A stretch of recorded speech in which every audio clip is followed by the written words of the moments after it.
Do we have any questions from members of the committee?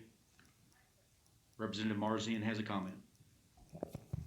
I just have a comment because I'm not going to convince these folks, and they're not going to convince me.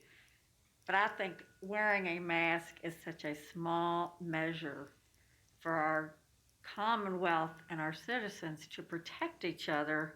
And I'm also a bachelor's degree registered nurse, and I do use science, and I do believe science.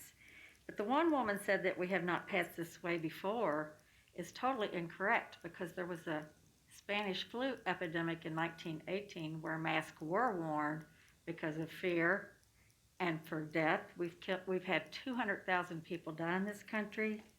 We had a 1940, late 40s, 50 tuberculosis epidemic, of which my mother at age 23 was quarantined to Waverly Hills for 19 months, where she had just been married and had to leave the TB hospital to go back into the hospital to have her baby, and then go back to the TB hospital.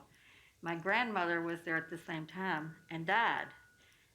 But tuberculosis was a deadly disease, and there was no cure, just as COVID is a deadly disease, and there is no cure.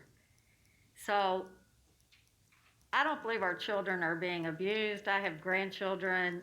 They are making science experiments in the basement, and they're doing their research online. They're 8, they're 11.